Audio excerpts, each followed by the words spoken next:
Bonjour et bienvenue dans cette nouvelle analyse. Je suis vraiment ravie de guider cette session de coaching aujourd'hui. Aujourd'hui, on s'attaque à un sujet absolument crucial, la confiance en soi. Franchement, dans le monde hyper connecté et sous pression dans lequel on vit, où on est sans cesse bombardé par l'illusion de la vie parfaite des autres, avoir une vraie confiance en soi, ce n'est plus du tout un luxe. C'est littéralement une nécessité existentielle pour avancer. C'est vraiment la fondation sur laquelle reposent nos décisions audacieuses, nos relations saines et nos réussites. Et pourtant, c'est un concept tellement, mais alors tellement mal compris. Allez, on plonge directement dans le vif du sujet. Le point de départ, c'est de casser cette idée reçue. La confiance n'est pas une sorte de ticket de loterie génétique. Ce n'est pas un don magique réservé à quelques chanceux à la naissance. C'est en fait une compétence bien vivante. C'est quelque chose qui se construit, vraiment, brique par brique, au fil de nos expériences. C'est cette intime conviction qu'on est capable de surmonter les défis, quels qu'ils soient. Voici d'ailleurs notre plan de bataille d'aujourd'hui. On va d'abord définir l'essence même de la confiance, puis on verra les 6 étapes clés pour la bâtir. On identifiera ensuite les obstacles cachés, on comprendra comment elle sert de carburant au succès, et enfin on abordera tout cela comme un voyage continu. Commençons tout de suite par notre première étape, la vérité et l'essence de la confiance en soi, histoire de bien déconstruire le mythe. Avant de construire quoi que ce soit, il faut préparer le terrain, n'est-ce pas? Alors, qu'est-ce que la vraie confiance? Eh bien, ça se résume en un mot, l'authenticité. Ce n'est surtout pas un masque qu'on enfile le matin pour attendre l'approbation des autres. C'est plutôt une conscience de soi extrêmement honnête. Quelqu'un qui a vraiment confiance en soi ne cherche pas du tout à être parfait. Cette personne sait que l'échec, eh bien, ça fait partie du jeu. C'est juste une étape normale, une station nécessaire pour souffler, analyser ce qui a coincé et repartir sur de meilleures bases. Ce qui est super intéressant à voir ici, c'est le contraste direct entre la vraie confiance et l'arrogance. On a tendance à les confondre alors que c'est le jour et la nuit. L'arrogance, c'est une illusion totale. C'est fermer les yeux sur la réalité et faire semblant d'être parfait.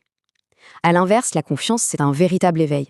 C'est avoir les pieds sur terre, accepter ses défauts avec bienveillance et chercher constamment à s'améliorer. On passe à la section 2, les 6 étapes pour bâtir cette confiance ou comment poser les briques une par une. Alors, voici la méthode. La première brique, c'est d'apprendre à se connaître. Identifier nos propres forces, c'est ce qui transforme nos peurs en simples questions à résoudre. Ensuite, étape 2, et elle est capitale, changer ce dialogue intérieur. Vous savez, cette petite voix en nous. Si on remplace le classique « je n'y arriverai jamais » par « je suis en train de m'améliorer », ça change absolument tout. Troisièmement, il faut affronter ses peurs. La confiance ne pousse pas dans le confort, elle naît dans le défi.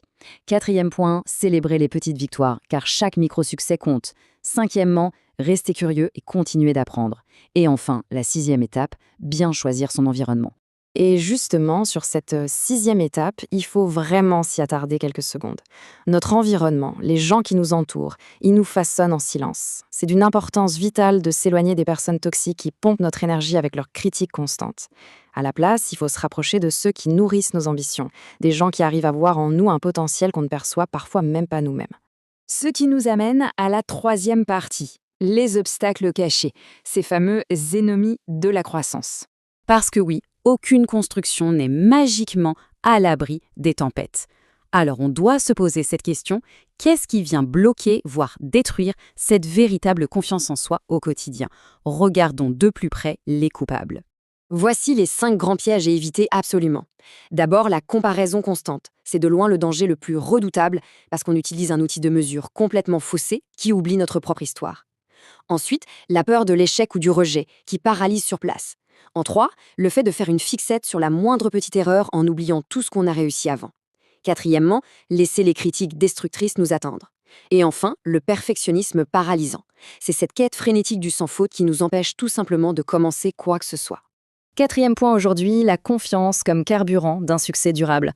Un lien véritablement indestructible, c'est vraiment le cœur du réacteur. Les personnes qui réussissent des choses incroyables ne sont pas forcément les plus talentueuses ou celles qui ont le plus de chance. Ce sont tout simplement celles qui ont refusé d'abandonner. La confiance, c'est littéralement l'essence dans le moteur. C'est ce qui nous pousse à continuer quand la motivation des premiers jours a disparu, quand les obstacles s'accumulent et quand les autres finissent par jeter l'éponge. Ce n'est pas une question de chance, c'est la fermeté de cette croyance interne. Et enfin, la dernière partie de notre présentation.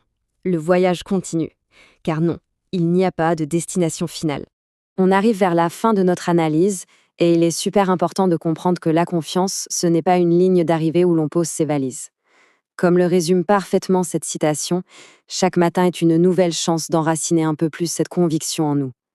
Le vrai succès, au fond, ce n'est pas d'essayer de cloner la réussite d'un autre, c'est de devenir, un peu plus chaque jour, une meilleure version de soi-même. C'est un entretien quotidien. Du coup, on va se quitter sur cette réflexion. Si la confiance est vraiment un choix à faire tous les jours, quelle sera la prochaine brique que l'on va poser aujourd'hui?